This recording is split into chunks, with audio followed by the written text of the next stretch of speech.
Le divan de Marc-Olivier Fogiel, enfin en podcast. Ils se sont dévoilés, ils se sont racontés. Le podcast de Marc-Olivier Fogiel, enfin disponible sur toutes les plateformes.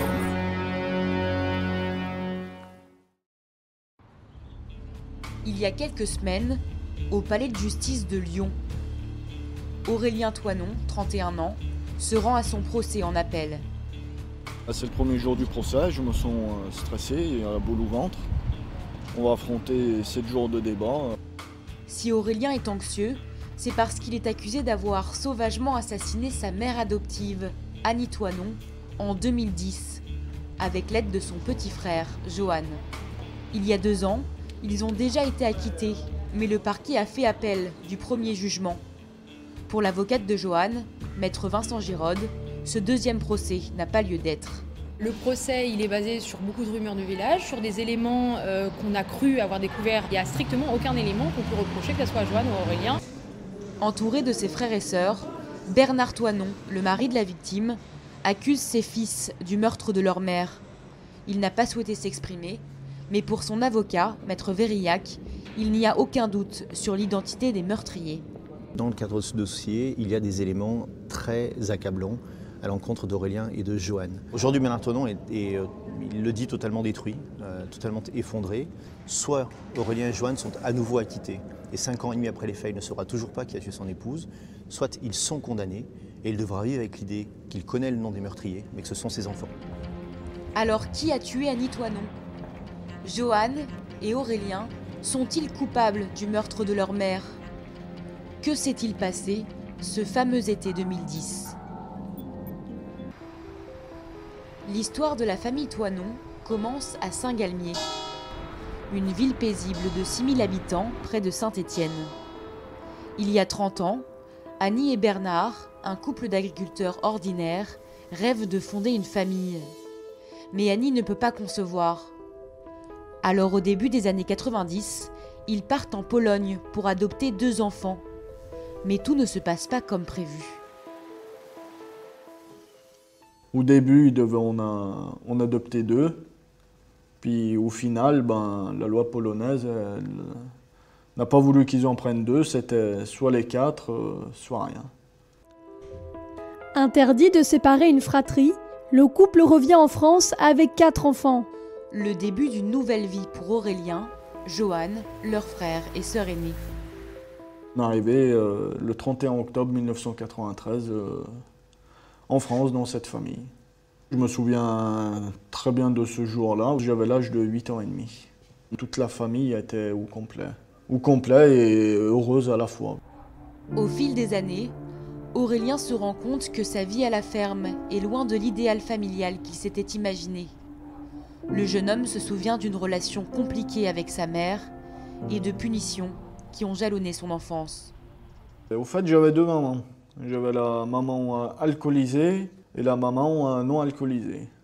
La non alcoolisée, elle était adorable, rien à dire, toujours à l'écoute, ou soin avec nous.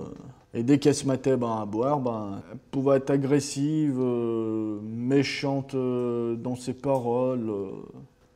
Mon père, au fait, dès qu'on faisait la moindre bêtise, on avait droit à une punition très sévère. Il est arrivé qu'ils nous enferment quand même dans l'écurie avec des chiens ou avec des cochons. C'est quelque chose qui sera gravé dans ma tête toute ma vie, je ne pourrai jamais l'oublier. Tant gamin, m'enfermer dans un écurie avec des chiens la nuit, je l'oublierai jamais.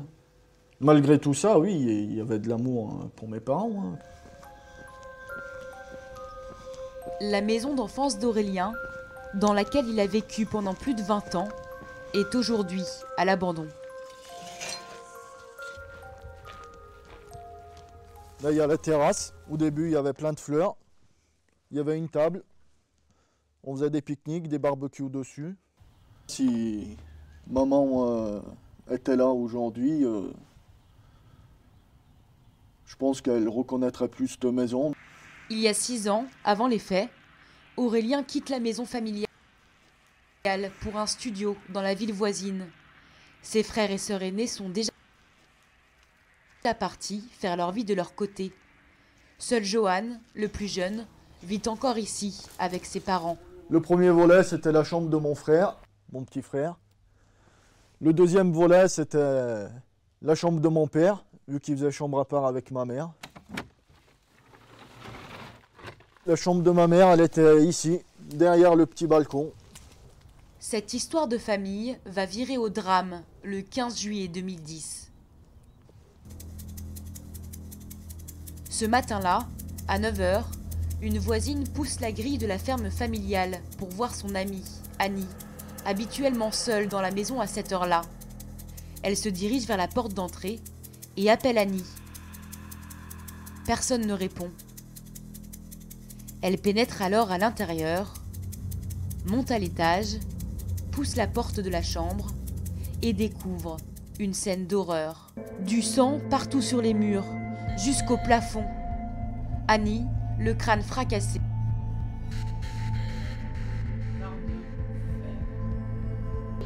La voisine appelle les gendarmes. Lorsqu'ils arrivent sur les lieux, ils ne repèrent aucune trace d'effraction. Pas de trace ADN étrangère. La piste du rôdeur est écartée. Les enquêteurs s'orientent alors vers l'hypothèse familiale. Le père et les 4 enfants sont immédiatement placés en garde à vue. Le crime aurait été commis vers 6 h du matin. Les gendarmes vérifient rapidement les alibis du frère et de la sœur aînée. Restent les 2 plus jeunes frères et Bernard Toinon. Le père est mis hors de cause. Les premières investigations sembleraient indiquer qu'il était dans une autre exploitation au moment du meurtre. Johan, le plus jeune frère, n'a lui pas d'alibi. Aurélien non plus. Lorsque le médecin légiste déclare que le crime aurait été commis par 2 personnes, les investigations se concentrent sur eux.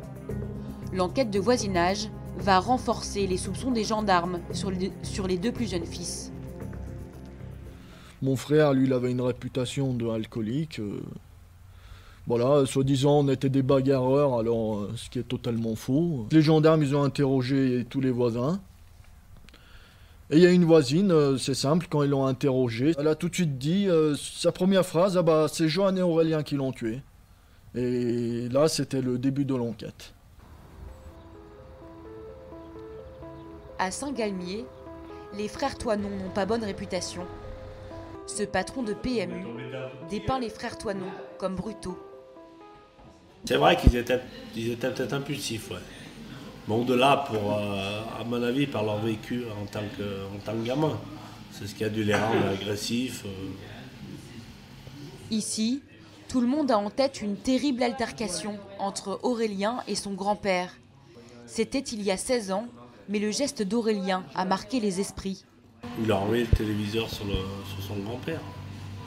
Il est décédé, mais peut-être pas sur le coup, hein, peut-être 2-3 mois après, mais bon, on ne sait pas si c'est dû au choc du téléviseur ou s'il est mort de mort naturelle. Après, là, on n'a jamais su. Hein. Les frères Toinon, violents, au point d'être capables de tuer leur mère, c'est la vie encore plus tranchée d'un autre habitant du village qui a côtoyé les 2 frères. Aurélien, c'est une tête brûlée un peu costaud, et l'autre, pour moi, Johan, il serait plus influençable. On pense que c'est les enfants. Mais la justice, s'il n'y a pas de preuves... Les enquêteurs s'intéressent ensuite au mobile du crime. La piste de l'héritage est privilégiée. Le fond de l'histoire, c'est qu'il y a des biens mobiliers et immobiliers. Ça venait du côté de la maman qui a été assassinée. Donc les enfants sont héritiers. Annie était propriétaire de la maison familiale et de plusieurs terres agricoles. Faute d'alibi, et avec ce mobile financier en plus, les frères Toinon iront directement en prison. Ils resteront 2 ans derrière les barreaux. En 2014, lors du premier procès, l'avocat général requiert 20 ans de prison pour Aurélien, 15 ans, et faute de preuves matérielles, les frères sont acquittés. 2 ans plus tard, un assassin court toujours dans la nature. Lors de ce deuxième procès, Aurélien et Johan considèrent qu'une piste a été négligée. Même s'il a été mis hors de cause par l'enquête, les 2 frères sont aujourd'hui coupables. Et ils ne sont pas les seuls à porter ces accusations. Yannick, 36 ans, est le frère aîné de la fratrie et le chouchou de leur mère. Pour la première fois, il a accepté de témoigner à visage caché. Il confie l'histoire d'une femme mal aimée par son mari. Ma mère, elle était très amoureuse, elle n'a jamais cessé de l'aimer. Mon père, déjà, il avait honte de ma mère. Il avait même dit à des amis. D'après Yannick, Bernard aurait pu vouloir se débarrasser d'Annie pour pouvoir refaire sa vie avec une autre femme, une voisine de la famille.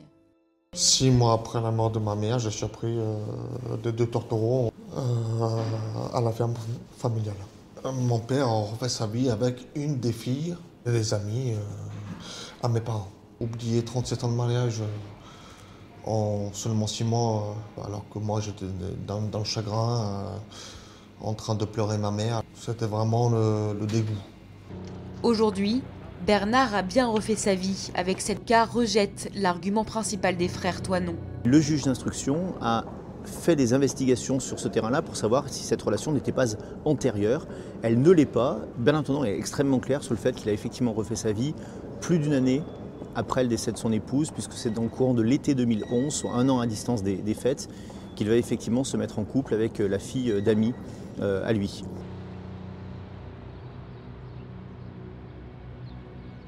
La semaine dernière, 6 ans après les faits, c'est le jour. Aurélien n'a jamais été aussi crispé. Son avocate, maître Mavridorakis, est elle aussi inquiète. Aurélien, il risque les 20 années qu'a requis le procureur. Il risque même plus parce que la Cour pourrait parfaitement monter jusqu'à la peine maximum qui est perpétuité. Après 2 longues heures d'attente, le verdict tombe enfin. Faute de nouveaux éléments, Aurélien et Joanne Toinon sont à nouveau acquittés par la justice. Là, je vais partir à zéro. Je vais enfin pouvoir redémarrer à zéro ma vie après ces 5 années et demie de cauchemar. C'est par la grande porte et fièrement que je sors de ce palais. Mon innocence a été prouvée 2 fois de suite. Aujourd'hui, je respire, j'ai envie de vivre. Aujourd'hui, j'ai envie de tout recommencer à zéro, de repartir sur le bon pied. Et plus entendre parler de ça. Le lendemain du verdict, Aurélien et Joanne, libres, ont tenu à se recueillir sur la tombe de leur mère. Lors de son enterrement, les 2 frères étaient derrière les barreaux. Pour revenir ici, c'est lui rendre hommage et lui montrer que voilà quoi, elle peut compter sur nous. Qui est toujours dans notre cœur. Elle est toujours dans notre cœur, on ne l'oubliera jamais et elle sera toujours à nos côtés. Aujourd'hui, ils sont lavés de tout soupçon. Mais face à la stèle de leur mère, Aurélien et Joanne peinent à masquer leur malaise. L'auteur du terrible meurtre d'Annie est toujours en liberté. Mon deuil sera vraiment fait le jour où le véritable coupable sera puni par la justice.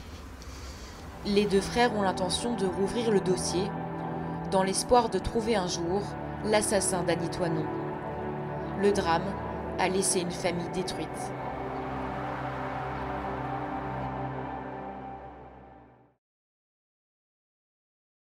Ma mère, elle était très amoureuse, elle n'a jamais cessé de l'aimer. Mon père, déjà, il avait honte de ma mère. Il avait même dit à des amis. D'après Yannick, Bernard aurait pu vouloir se débarrasser d'Annie pour pouvoir refaire sa vie avec une autre femme, une voisine de la famille. 6 mois après la mort de ma mère, je suis pris de 2 tourtereaux à la ferme familiale. Mon père a refait sa vie avec une des filles et des amis à mes parents. Oublier 37 ans de mariage en seulement 6 mois, alors que moi j'étais dans le chagrin, en train de pleurer ma mère. C'était vraiment le dégoût.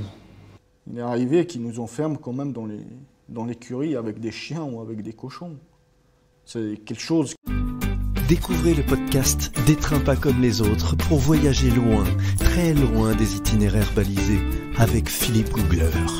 Des trains pas comme les autres, disponible sur toutes les plateformes.